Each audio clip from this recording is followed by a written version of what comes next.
We're very glad that you stayed for what's going to be sort of a free fall session here, because we're going to be talking about archives and the nature of archives and the value of archives. And I'm thinking from talking to James earlier that there are things in the Tourget collection that aren't anywhere else. For instance, his notes for the Plessy versus Ferguson, his brief notes. And I think that Mark said that no one really paid any attention to those until he found them in the papers. I think there's also a lot of social history in there. It's a very, very rich collection that's just beginning to be mined. We have a microfilm version of it that was done in the early 70s. And the way it was set up is the way the papers are kept today. Thank you. Now I can see you all. And, well, that's fine. It reflects off my head anyway. But today, I've asked, well, let me introduce people. First of all, Heidi Bamford from the Western New York Library Resources Council. And she's been involved in archives for a long time. We both together have been involved. I'm an archive. Yeah. And Joni Blackman, who's the director of the Fenton Historical Society, who is a phenomenal fundraiser, and John Schmitz from Chautauqua Institution, who managed somehow to get the best archives facility in the county. So we're pleased to have all these people, and I've asked Heidi to start, and it's yours. Okay, good afternoon, everyone. Thank you for having me here. As Jack said, my name is Heidi Bamford. I am the regional archivist for the Documentary Heritage Program. And basically what that is it's a field service for organizations that collect and preserve historical records. And I have 6 counties in the Western New York region that I'm responsible for in terms of making contact with people from these organizations and trying to help them figure out the best way to gather the resources they need to continue collecting and preserving the records that document the histories of their communities. And so, is Greg Peterson in here? I have had opportunities to work with the McClurg Museum, where the Tourget papers are, with the Jackson Center. Actually, I have a really embarrassing confession to make. When I was first contacted by Greg Peterson by email, actually I think it was Pam Brown who was helping him at the time, I didn't know anything about Robert Jackson either. And I remember telling someone, they had asked me a couple questions, preliminary questions, before I was to come out and do a site visit. And I remember vaguely emailing someone else to tell them that I was going to look at the Samuel L. Jackson collection. I knew there was an initial in there. And they said, really? That's kind of interesting. He's still alive. Yeah, so I fixed that one in a hurry. I put the right name in the report, and so I had been working on and off with them ever since, and have come to know quite a bit about Robert Jackson and his legacy, as well as that of Albion Tourget. Also, I should point out to you that I've been working with archives. I started in the National Archives in 1988, 88, 89, and I worked there for several years in various branches of the National Archives, and then I came back home. I actually am from Western New York, to work at the Documentary Heritage Program. So I've been doing this since 1990. From the time that I worked there at the National Archives, I did do a stint in the education branch, and I was working with putting together education materials for the Japanese internment and collection that was there. And from that moment forward, I've always been interested in the connection between historical records in the classroom and, engaging students in learning. And so that continued over into my move back to Western New York and working with local history records, and feeling that part of my job was to advocate for local history records, and a way to do that is through the classroom. Well, a couple of years ago, I also went back to school and got my teaching certification in social studies 7 through 12. So now I feel like I am more familiar with both the end of the spectrum that has the content material that could be used in the classroom, as well as now knowing more about the New York State curriculum, the national and state education standards, and the way a classroom actually operates. I've done student teaching and substitute teaching in various schools in the Western New York region, and in fact, the paper that I wrote for my degree in the program was primary sources in the classroom. And a lot of it was based on my experience here in Western New York as regional archivist and then as a teacher in the classroom. And I think that one of the things that the Tourget story really helps bring home to us is that primary sources in the classroom at this point, I believe, are insufficient, inadequate, and do not engage students. There are a lot of teachers out there that are doing really amazing things with primary sources, but for the most part, we haven't had a lot of success in all the years that I've been involved in this in making primary source material a regular feature of classroom and hopefully lifelong learning, because I think that that's the whole object of learning in the classroom, is to continue on, to develop that curiosity, to learn, to acquire knowledge, to learn about right and wrong, and carry that forward as part of your character in the rest of your life. What I would say is that, Tourget has been overlooked, partly, again, this is my archivist part speaking, partly because the materials have been largely inaccessible and unknown. Most places like the McClurg Museum are severely underfunded, understaffed, and go through periods of administrations where everything changes. It's not just who's the director, but the finding aids, the priorities of collecting, the exhibit priorities, everything changes. And so things don't have a chance to develop and grow, and they're not, there's not enough support, whether through grants or local communities or whatever, to keep these operations going. And so a lot of it is that materials remain inaccessible and unorganized in small repositories around the country. And so there's great resources out there that people are fortunate to stumble upon, through serendipity, as Greg said, in different ways, and come to find these treasures. But at the other hand, I would also say that the way that the education curriculum has been developed over the years, or has maintained itself over the years, doesn't offer us a chance, either teachers or parents or anyone else, administrators, school administrators, to make better use of these resources in the classroom. For example, one of the main reasons primary sources, or one of the main ways primary sources are used in the classroom, is our DBQs, document-based questions.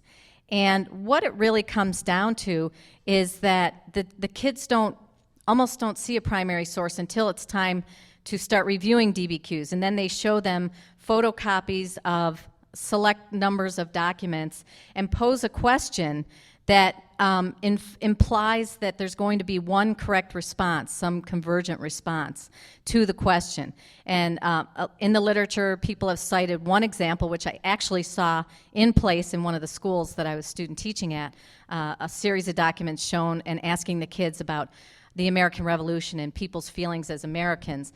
And so it's prepackaged materials, pre-selected, with the idea that this information has one correct response. And so students look at these unique resources as just another thing to memorize. They don't see the opportunity for discussion, for divergent views and perspectives. I think that one of the things that I saw when I was looking at these documents, if you look at the one on the first page, it's a typewritten letter that was sent to Albion Tourget by a gentleman who had previously resided in the north and had come down south, like Mr. Tourget himself, and had experienced quite a number of rude behaviors, so to speak, until he actually decided to give it up, and he was looking for a consular appointment, and he was looking for Tourget's endorsement. But he describes what had happened to him when he took his newspaper business and opened one up down south, and supporting the Republican Party, and how he was abused and his business was basically run into the ground. And I could see this showing up on a test as a question or as a document, a single document by itself, where perhaps the question might read something like, how did Southern Democrats feel about the Republicans who were coming down from the North during the Reconstruction period in American history? Instead of saying something like, here's one example of a document of someone's experience living in the South, coming from the North, living as a Republican in the South, what kinds of things do you see as being negative experiences that this person is facing? Could these potentially be violations of this person's, freedoms, or something more taking the perspective of what the person's actually going through, rather than making an inference about how Southern Democrats were feeling? Because this doesn't tell us how the Southern Democrats were feeling. It tells us how they were behaving. But you'd have to look at a letter, like some of the letters that are in the exhibit, where people are writing nasty letters to Albion Tourget. That would be more correctly identified as a document-based question. But it takes practice to sort of ask the right questions. But you have so many different documents here to select from that you could really offer the kids opportunities to look at different perspectives of what's going on at this period in history. Secondly, and so that's where I think that they're insufficient. There's not enough of them. If you're just using them for DBQs, and the way they're being used as DBQs, it really doesn't meet the needs of developing critical thinking skills among students and having them learn about multiple perspectives and being able to write essays based on that kind of those kinds of skills. The other thing with the inadequacy, I think that using primary sources, the way that they're currently used, that is, somebody brings out a copy of a original document or few pre-selected ones, it robs the documents of their historical context. And so it robs the students of their ability to connect with the time period itself and their ability to understand what's happening. Okay, it doesn't look as threatening, but if you see a whole box of letters, one after the other, where Albion Tourget is being threatened, or people are telling their horrific stories of what's happening to them, then the threatening atmosphere aspect, the context, is developed for the students. One letter, it's like, well, I get a nasty letter from somebody once in a while, or they text message each other nasty little messages, so it's not very threatening. But if they see this repeatedly, I think it gives them a better sense of the context. Now, the counter argument that's used in education is there's no time because of the standards, and a lot of it is also that they feel students would be too challenged in trying to work through this kind of material. Well, I have a 5th grade daughter who is learning math that I learned in high school. So if she can meet the challenges in math, I think she can certainly meet the challenges in reading comprehension and critical thinking in terms of working with primary sources. In fact, they're my little guinea pigs. I bring them with me to some of my site visits and have shown them some of these documents. I just told somebody I made my one daughter read the Robert Jackson book for summer reading. And so they are certainly capable of it. And I think that really and truly kids need to be immersed in this kind of stuff. You don't really get a sense of who Albion Tourget is or who Robert Jackson is unless you really go through multiple sources or multiple documents to really get a sense of the before and after and during of these people's lives. And I think another example that I have here is, and here's another connection, we talk about parallels and connections today. I have come across a collection at the Niagara County Historical Society in Lockport, New York, and it's based on the Mossel family. And the Mossel family there's a family portrait in this packet of documents that you have here. There should be, right? There is? Yes, okay. And Aaron Mossel was actually son of, he and his wife were the children of former slaves. Their parents had been freed. They lived in Baltimore, Maryland. They moved to Hamilton, Ontario during the Civil War because they felt like they were not having the opportunities to work or be educated in the United States that they could have. So they lived in Hamilton for a number of years, came back after the Civil War, and settled in Lockport, New York. Do people know where your local people, right? So Lockport, New York, which is north of here, and he was a brickmaker, and he bought a business from a man in Lockport, brickmaking business, this Aaron Mossel, and so he was the brickmaker in the town. He had this big business. He donated bricks to build the school that was used for the white students, and he was a pretty well known. He owned a lot of real estate in Lockport. It was pretty well known, and he petitioned, and there is a copy of the petition in here. It's the handwritten document.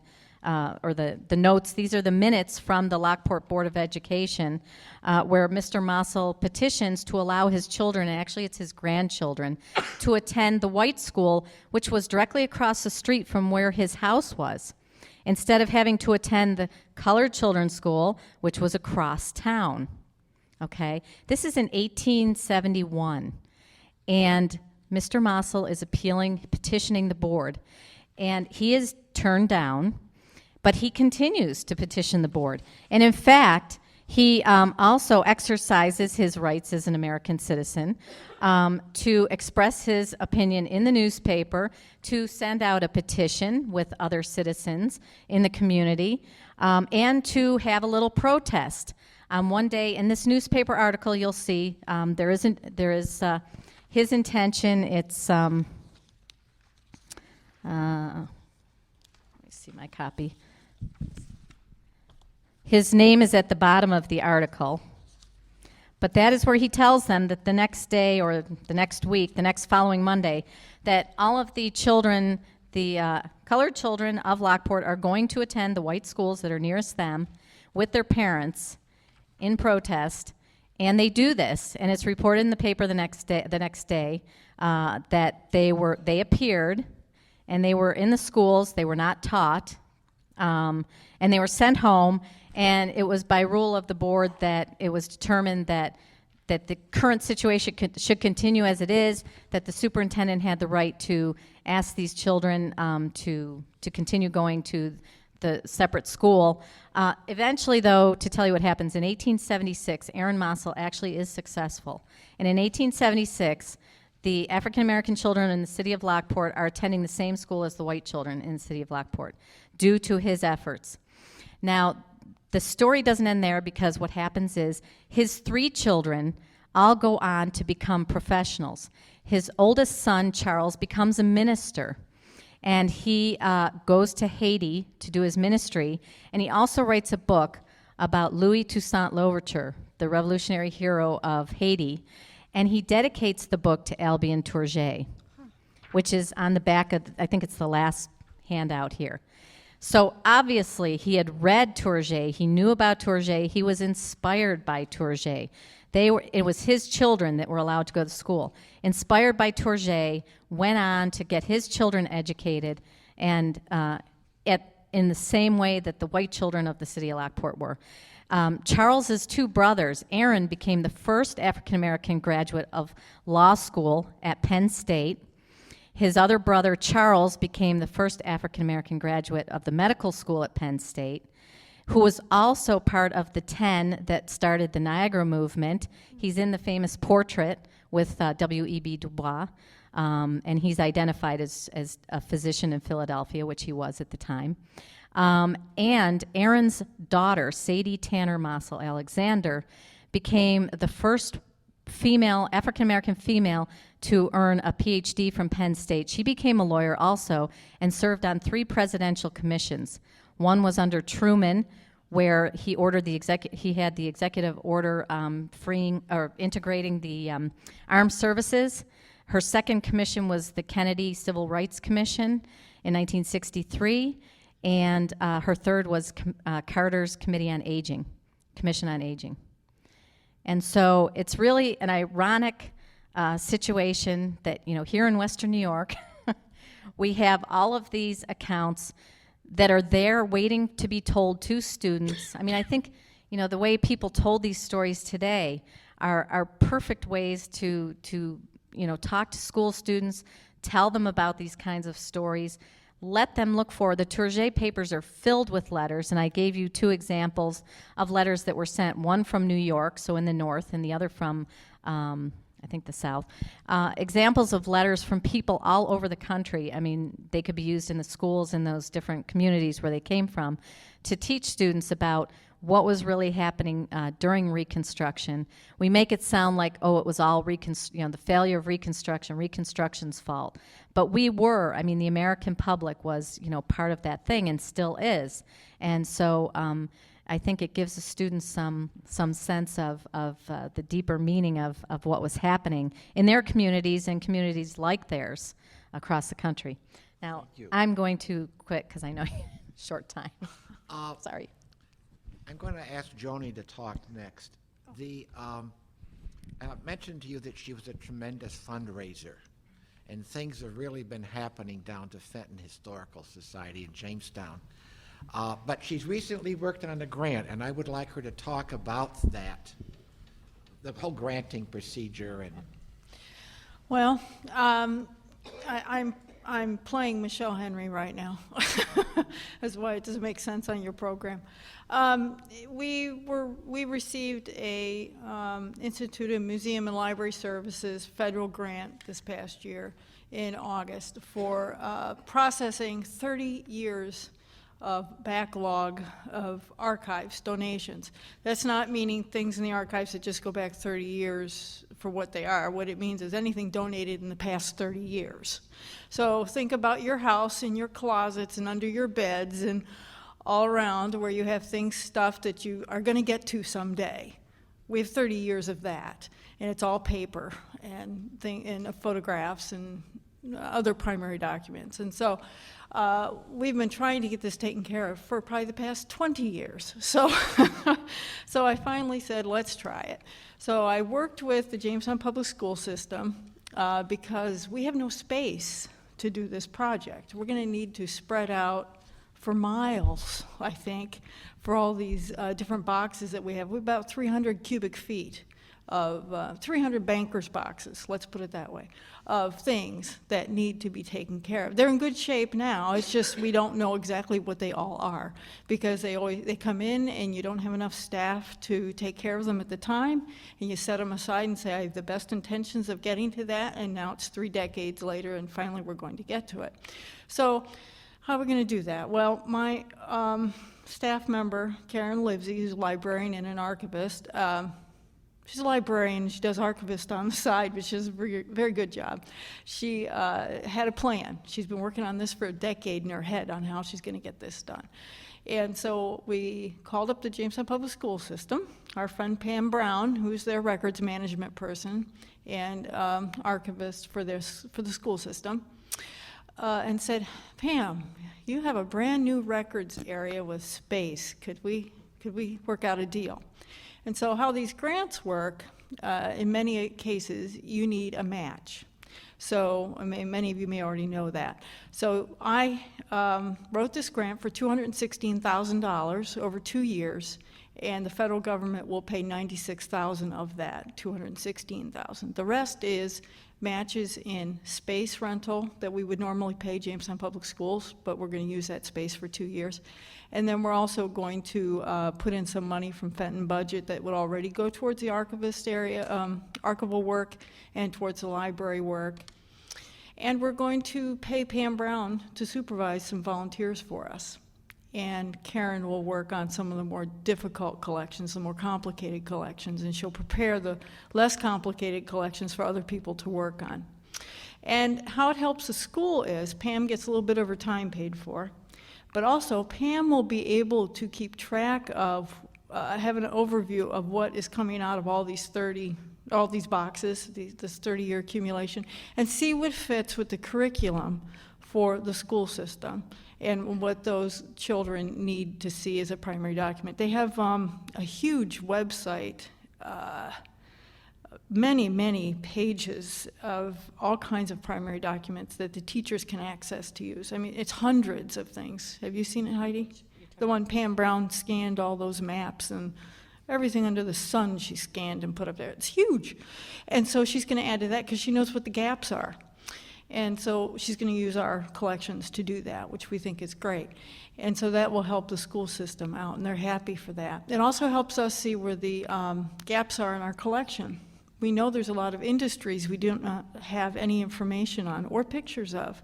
So it'll help us identify, for instance, that we need to go after certain companies' archives or find out someone who worked there and get some information from them and start to follow those threads to get more information. And so there are many of those. And so going through all these boxes will help us do that. It's not a, how do I say this? It's going to be a long haul. It's going to take 2 years to do it. It's going to be exciting to see what comes out of it. I have, part of the trouble with our match is, part of it is state member item money. And given what the state's going through right now, I'm not sure if I'm going to have to find an additional $50,000 because that was what the member item is. So that's something I have to think about. But when you're looking for funding for projects, and I may not be telling a lot of you anything new, you really have to look at what you want to do. How does it fit with the mission of the funders you have to choose from? And don't follow the money and get off the mission. Don't chase the money. Stick with the mission. And it's hard to do that sometimes. This is a Museums for America grant, which just started up with IMLS probably 2-3 years ago. And I wrote, no, it was more than that. It was first year I was director. First 2 weeks I was director, I put in a IMLS Museums for America grant and got turned down flat. I knew I would because it was the first attempt at it. I knew I would. So it's taken me 4 years to get the nerve back up again and figure out how to write for them. What do they want to see? But yet still I can still stay on mission. So that's what we've done with that Archives grant. Does that help you? Yeah. Okay. John, you recently got a wonderful new building up there and probably pulled things out of the closet. You might describe the conditions you have, but then maybe you could talk about what smaller institutions, smaller little historical societies could do with items they have and how, with probably no money, they can best protect their collections. Well, thank you. And I have to say, this is the first time I've been on a panel where I actually agree entirely with the other people that are on it. It's a nice change. Yeah, I'm a corporate archivist. That means I don't work in public repositories. Basically, most of my work has been in the nonprofit sector, although I've done some for-profit corporations as well. And it is typical in both situations. And there's, that you have to make a lot out of a very small budget that you have. And that's basically the case, too, for local history societies, local historians trying to preserve their records. The preservation of the documents necessary not only to learn about the past, but to document the accuracy of accounts of the past is probably really the most important job that we have, the most serious responsibility that we're given as archivists. But it can't be separated out from the rest of what we do because it's the actual overall program itself that is necessary for preserving the records. Without the archives functioning and the program surviving, the records have little chance of surviving, certainly very little chance of ever being found or used. But before I begin, I'd like to make a distinction between conservation and preservation management. Conservation is really a technical science that tells you what will happen to certain materials under certain conditions if you do this or you don't do that over a certain period of time. I am going to be talking about preservation management, which is what the archivist does. The archivist takes that knowledge but balances it with the value of the records, the use of the records, how they're used, and the availability of resources to the archives. Only the archivist can make the final decision as to what should be done for the preservation of records. And any really good conservator will tell you that. That conservation simply will tell you what is going to happen as a matter of fact.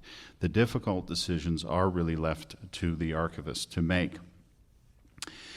To begin with, though, for this program that you need, you have to have obviously a mandate or a mission statement. You have to be clear about what the purpose of your archives is.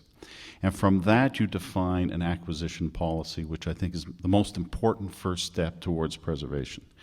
Most small archives have preservation problems because they've had very aggressive, or perhaps better put, very loose acquisition practices, more or less taking everything. You really should only take that which you feel you are the best suited to take. You are the best repository. And one of the considerations is the issue of preservation. To be able then to have a clear focus limits the amount of material you have. It makes the material you have relate better to itself, and it will define, in almost every case, the priorities that you need to worry about for preservation. And that's something that's usually often not done, particularly in the case of local historical societies. Now, it helps to network at that point, to attend days like today, or to go to workshops, NIAC, whatever, and meet other people who have museums, libraries, and archives, so that when something comes your way, you can give it maybe to another institution that's better suited. For example, we had several maps offered to us a few years ago that would have required some care, not a lot, but some care. And the Fenton has a much better map collection for the county than we do, and didn't have these maps. So I didn't take the maps. I instead sent the person down to Jamestown, where they gave it to the Fenton, and that got it off my table as well. Thanks. But it really did put it in the right place, you know. So when someone wants maps, they're not going to be coming to me. They're more likely to be going to the Fenton. That's where it belonged. You also need to know your holdings, and you have to know not just their physical condition, but you have to know their value, and not only what records are used, but specifically how they're used and why they are used. It's important to be clear, I think, on the difference between the evidential value and the informational value of a record, is because it will determine the importance of actually investing in the preservation of the record itself. If it's evidential, for instance, the Constitution of the United States, it's pretty important to keep that piece of paper safe.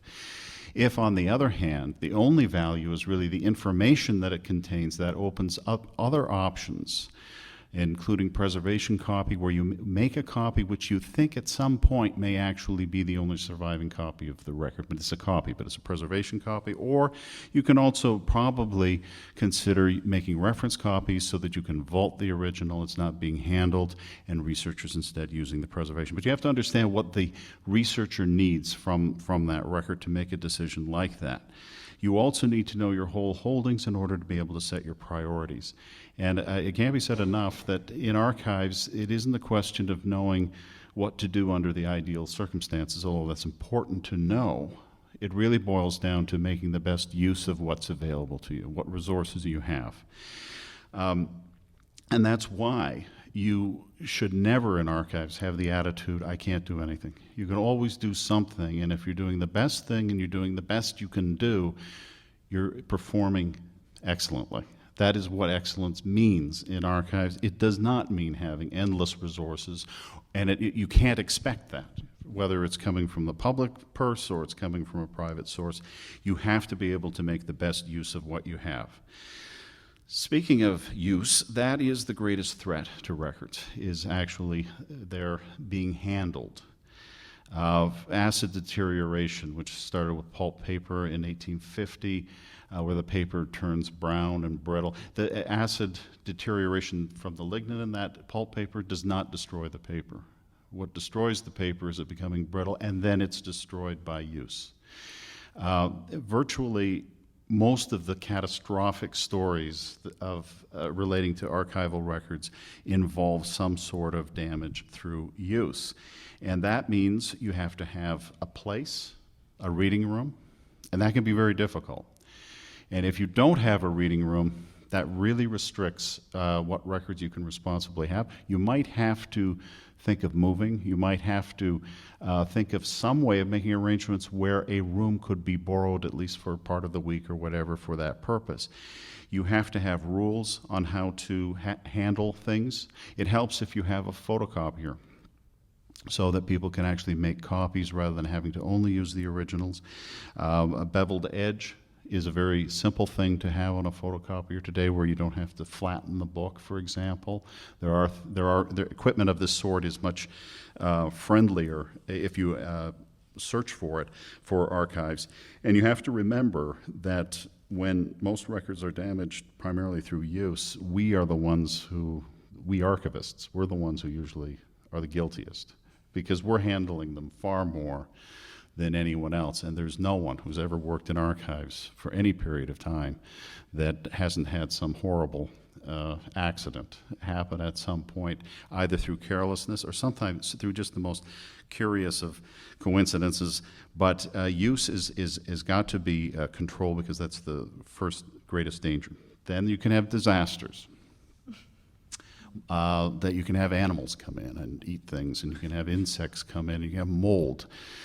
Basically, the trick about mold is you have to have condensation to have mold. You're looking at the dew point, where there's a beginning of condensation you can't even see. Water globules, that's all the mold needs. You have mold in your records. You will never get rid of your mold. Your mold hopefully is dormant, and you just keep it dormant by monitoring the conditions that the records are in to prevent that from happening, to not let that dew point be reached. If it is, you have 48 hours before the mold will start to grow, so you must move quickly. There are a variety of things to do that I won't go into right now. Basically, just you should be, if you have any holdings, you should have a disaster plan, and you can go to places like Munters, and they will help you, or go to any conservator at a university. They'll be able to help you with some basic guidelines that should be in a disaster plan. Remember, too, that a disaster plan doesn't necessarily mean that your whole archives is underwater. It can mean just one pipe breaking in one area. It's still, you should have procedures already worked out as to how to treat those records. You only really need, for your disaster recovery plan, to worry about water. If your archives burn up, your problem's solved. You know, I've always said there's no problem in archives too big that a big fire couldn't solve, you know. And you don't really need to worry too much. You can have smoke damage, you can have heat damage in some cases. But essentially, really, it is water that you need to be able to have a plan in place. And again, you only have a 48-hour window once your records are wet. Then there's this thing called internal vice, which is the degeneration of a record just by the chemical breakdown, like vinegar syndrome on acetate film, or the the cracking of emulsions on a photographic print, acid deterioration. There's a basic rule for all internal vice, and that is you try to reduce or minimize the catalysts of change. And the catalysts of change are heat and light. There's a rule, Van Hoff's rule, which is that for every increase of temperature of 10 degrees Celsius, you double the speed of the chemical reaction. So if for every 10 degrees Celsius that you decrease the temperature, you will actually be cutting in half the time of the deterioration. You'll be doubling the life of the record. By that theory, if you put it in absolute zero, it would last forever. And there is such a thing as deep cold storage in archives. It's, I think, a very questionable, even in the best of circumstances, method, but you aren't going to be doing that. The trouble with keeping your storage area too cold is that when you pull those records out for the reading room, it's going to be too much of a jump in temperature, and the reading room can be kept at maybe 67, 68, but anything lower than that, people are going to be complaining it's too cold. Mm-hmm. So you want to reduce the fluctuation from the storage area to the reading room. This is far more, the reason why I'm mentioning this is far more important than people often realize. You can actually have an at that moment disaster if you're not careful, changing environments quickly. And the reason is simply that most records we have are complex materials, like a book has string, glue, cardboard, leather, paper, etc. in it. And if you change the temperature or humidity quickly, all of those materials expand or shrink at different speeds. And that puts an enormous amount of pressure on it and will wrinkle the paper, for example, or it will crack the back of a book. Much more than what people are actually often aware of. I once walked from the library to the archives with some papers of no importance in my hand, walked in, started talking, went over to get the papers. They were all wrinkled up. I had gone from a humid air outside into the controlled, dry, cool air inside the reading room, and within 5 minutes, the papers have been damaged by that sudden change. It can happen extremely quickly. In general, I would say also light is one that you really have to be very careful of. If you've looked at a book and you see around the edges it's yellow, that's because the light has gotten there. Particularly for acid deterioration, keep it out of the light. Blueprints, you can lose a blueprint in 30 minutes if you have it out in the sunlight. We're talking about UV light. It's great if you have UV inhibitors in the glass that are in any area. But if you don't, be careful that you don't put records in direct sunlight. And also, unless you work from sunrise to sunset, be careful where the sun comes through at all times of the day, even maybe before you get into work or after you leave. Again, that damage can be done extremely quickly if you're not careful. Light is, of course, also very bad for any photosensitive material or basically any plastics. You don't have to be worried about the lights because fluorescent lights, because they almost always have a case. Now, if they don't have a covering, you have a problem. But if they have a covering, there are UV inhibitors in that plastic, or else the plastic would turn yellow. So the manufacturers put them in, and there tends to be a very low light. You can check, though, with a UV handheld monitor. In general, too, though, I personally recommend air circulation. Some conservators think they can treat an environment and then seal it. You're always taking a chance when you seal anything. You need to look at all your holdings once in a while, move things around a little, make sure you have airflow in all parts of your facility. When I first started, there was a building that had a very bad mold problem. I was called, I said, have there been any renovations on this building? Yeah, we just fixed it up in the spring. They had sealed it. And it had been fine for years and years. They had their books and other textiles there. It was great. No problem. They fixed the building, sealed it. Again, the summer, they had the doors open, warm, moist air coming in. They locked it up for the winter. The temperature drops outside. Condensation occurs inside, and they had mold. A very serious mold outbreak. It can happen very quickly. There are 3 rules, though, that I'll finish with that are important. The first is the rule of reversibility. Don't ever do anything you can't undo, unless you're told by a conservator to go ahead and do it. And you're aware of the consequences. But that means Japanese paper mending. You can undo it. You use water-soluble adhesives if you use any adhesives at all. By the way, I just mentioned that, though. Adhesives, whenever you see adhesives, try to get them out. If you've got envelopes and you have to keep the envelopes, at least maybe cut off the top part so that you don't have the glue there. Is it really important to keep that? I don't think so, and you're taking quite a risk. When you have photographs in envelopes, it can be very hard to change a whole collection of those. At least turn it so that the photographic emulsion side is facing the inside of the envelope rather than the side that has the internal adhesives. Any adhesives, though, they spread acid. They also are very bad if they get wet. Anyway, the first rule is rule of reversibility. Don't do anything you can't undo. Second rule is the mending rule, which is really you don't patch anything with a material that is stronger or weaker than the material being patched. That's the original mending rule. We use that in mending and taping in archives, but also there's the extended mending rule, which is make sure that your solution isn't bigger than your problem. Because this happens a great deal when people go out and get professional advice. They have plans now that are unrealistic, and instead of doing important minor steps, they end up doing nothing at all. And most of all, know what you know what you don't, and then know when to ask for help. Thanks. Very good. When I was in high school in Jamestown, there was a thing called the mimeograph machine. And that's how you made copies of things for people. Then I guess I went to a graduate program, and they had punch cards.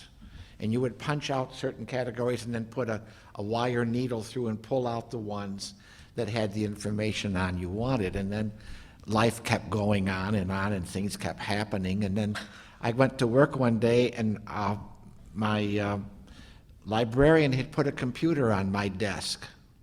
And I didn't touch it for a year, because I do not like machines. And then along came more advanced microfilming techniques, and then the CD, the scanning, has developed. In fact, at the Historical Society, we are scanning it right now, the Eli Todd Foote collection. And we'll probably be able to put it online on a web page and also have microfilm. And I think this is great. But you want to know something? In 10, 15 years, it's going to be history. And we're going to be having another system to record and to save archives. Now, I'd like to ask our two speakers. Now, they've been all over the country. They've looked at many, many different archives. They've dealt with many different archivists, and archivists can be very obstreperous. And I'd like them to make a couple brief comments. We've got about 10 minutes left. A couple brief comments about some of their experiences with archives and archivists. You can say anything you want. Well, it's... No names. I know. I actually, the story that I'm thinking of, I absolutely can't tell you the name of the archive or the institution, but it's something that's going on right now with me. You know, from a scholar's point of view, you know, what you need to know from an archive is, first of all, what's in it, you know? And the more detailed a description of the archive and the items, the better. The Tourget papers have very poor guide. It was done in 1964. It does not give you very much information. And so, in fact, that one is very difficult to use, and I don't think it's used very much by scholars because of that. And just one example of that, and I'm going to tell you this story about the frustrating experience I'm in the middle of in a second. But I was mentioning before this panel that the oral arguments that Albion Tourget made to the Supreme Court in Plessy v. Ferguson, he typed up on big note cards, and they're in the exhibit right now. Emma typed them up? Emma, his wife, probably typed up for him. He didn't like to use the machine himself. And they You're a trendsetter. they are in the archive. Now, I don't believe that they're listed in the index under Plessy or anything to do with Plessy. Across the top of it, it says Argument of A.W. Tourget. Every book I've ever read on the Plessy case, no one's ever cited this. In fact, most books on the Plessy case say that Tourget never appeared before the Supreme Court. He sent a brief, which is in the papers there in the U.S. Supreme Court, but there's no record of him at the oral argument. Well, go to the Tourget papers, page through them all, one by one, page by page, like I did, and you will find the oral arguments that are clearly the arguments he made in the Plessy case that expand upon the points of the brief, and clear records of, I know, when he left, when he got there, what happened, when he got back. I know that he went to Washington, D.C., and he argued the case and who was there with him. But it wasn't accessible for all of the scholars who wrote on the Plessy case. So that great source of understanding the arguments of that case is, until very recently, never been used. Now, you need to know what's in these archives so that scholars can know, and you know, if a keyword like Plessy, anything connected with it, if it was really easily marked and keyworded, then people researching that case could find it very easily. And then we need to be able to somehow get a hold of the documents, and people can't always travel to an archive. Now, the Tourget papers are on microfilm, which makes it easier. But some items, or other archives where you don't have them microfilmed, or they can be sent out or looked at easily, you request that they photocopy and send it to you, and you pay whatever they ask. And sometimes that's a very difficult process. There's a letter Albion Tourget wrote to fairly prominent black leader. And I came across reference to this letter 4 years ago. And I called the archive where this reference suggested the letter was. Left a message. I didn't get a phone call. I didn't get a return call. I went to the internet, found out who the contact person was. I wrote them a message. I said, I'm writing this book. I'd really like to see this letter. It seems very important. Didn't get a response. Wrote more emails, more phone calls. I thought if I would just harass them, maybe they were on vacation. I finally gave up.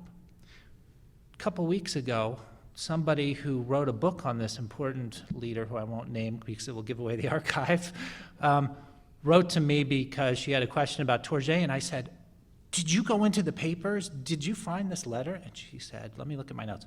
Oh yeah, that letter's there, but I don't have a copy of it, but I can give you the name of the person to call at the archive. So here we are. Years later, I'm going to get this letter. So I had the phone number of somebody different. I called her. She said, oh, you'll have to leave a message for the head archivist, which is the same person who never returned my calls before. And I said, well, can you please do it? I can't believe I have someone on the phone from this archive. It's a distant part of the country which I cannot travel to. And you've read this letter. Could you please, I beg you, just go copy it or bring this to her. No, you have to leave. I don't want to step on her toes. You just have to leave a message for her on her phone. That was a week ago, and she hasn't returned my calls. So that's the frustration of doing research, is that it depends on who you get, and it depends on how the institution is run, and the accessibility and the helpfulness. You know, it can be frustrating. It can be that you never get to see some evidence that you know exists and is important. It's, I said archivists were obstreperous. I work with an institution in a major university, one of the 10 major universities in the country, on my work that I'm doing with the Seneca Indians. And this is an institution that you get to, and you have to break at 10 o'clock to have tea. So you lose half an hour there, and they close for lunch. But they do not even have a scanner. And this is major. They're still in the 19th century. Carolyn, what experiences have you had? Well, I think my best experience with an archive was at the Boston Public Library when I was working on the Lydia Mariah Child papers. The conditions were not particularly agreeable there. The light was poor, and I got one of the archivists to bring me a light so that I could actually read these letters. And again, the hours were short. The nearest bathroom was 15 minutes walk away, and so forth. But what was wonderful about this was the anti-slavery collection at the Boston Public Library, was that the people, the abolitionists who donated their papers knew how important their materials were, and the librarians who received them probably were very close to these people in time. So you have these little index cards. All of the letters in the collection were indexed by whom they were from, whom they were to, and who was mentioned in the letters. So I had access to Lydia Mariah Child's letters, which were on microfiche, but I didn't have access to the letters of her associates. And I was particularly, I was researching her editorship of the National Anti-Slavery Standard. And what you find in that collection is letters that her associates were writing back and forth to each other, complaining about her or complaining about each other or praising her. And so thanks to these little index cards, I knew exactly where to look to find this, because otherwise there were just thousands and thousands of documents in there, and I wouldn't have had any sense of where to look. I'd like to pick up on your talk on using archives in the classroom, and as you were talking, I was thinking about what materials in the Tourget collection might be usable in a classroom. And one of the things that crosses my mind, and Mark has talked about this too, when Tourget was running the National Civil Rights Association that he founded, he received hundreds, if not thousands, I would say, of letters, some from leading African American intellectuals and reformers, others from obscure, barely literate people in the South. And I think taking one of these misspelled, very short letters from somebody in Mississippi or Louisiana, writing to Tourget and telling what the conditions were there, and saying, that he wants to join the National Civil Rights, the National, it's not civil, The NCRA. the NCRA, once. That it's very dangerous, and please take X or X precautions in sending material back to him. This would be a wonderful resource for students. And it would also be very empowering, because it shows you what literacy can accomplish, and how even somebody who's barely literate, who can make a difference by using that knowledge. If I could use one other example, now I don't know in what kind of classroom these letters could be used, but there is a very large group of love letters between Tourget and his then fiancée that were being used. And the letters are full of their sexual life and their sexual feeling. This, I think, would be better in a college classroom probably than in a primary school classroom. But these are a wonderful resource, and they do tell you about sexuality in the 19th century in ways that really defy your expectations of the kinds of rules that people observed or didn't observe, the kinds of feelings that women especially had or didn't have. So those are the kinds of primary documents that I think would be wonderful to use in some kind of classroom. That's another interesting thing in the Tourget collection. I hadn't thought of that for a long time, since I didn't sex up my book with that particular set of issues. But when I first read those, I went to Martha Hodes, who's a leading historian of sexuality in the country, and I said, I can't believe how frank these letters are. Did 19th century Americans really, I didn't have that much experience as a graduate student reading so many letters. She said, no, that sounds really unusual, and so that's yet another way that the Tourget letters, the history of sexuality is now, one of the most thriving new fields. And who knows, how those could be used. But again, there's no subject, sexuality, and letters listed for somebody doing that research. Now, as an archivist, I have to get on your case, both of you. What you experienced, the 3x5 cards, is a very 19th century thing. And when you listen to Joni talk about 30 cubic feet of records, you're lucky 300. Oh, 300. Well, another year's work. Yeah. But what you're going to get is an inventory, and maybe broken down. This folder contains correspondence for this year and that year, but it's practically, because of lack of money and staff, it's practically impossible to do the kind of work that at the college, kids would come in to me the day before a paper was due, and they would say, I have to write a paper about that sculpture that's in front of this building. And I said, well, we have information, and I'd take them down a folder about this thick.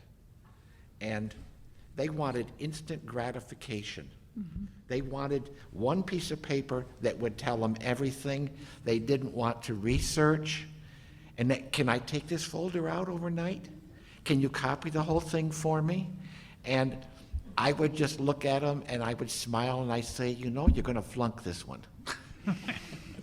With no pity. I want you all to thank our panelists. I think we've had some very exciting and interesting comments. And if you have any questions, please see the particular person as we rise.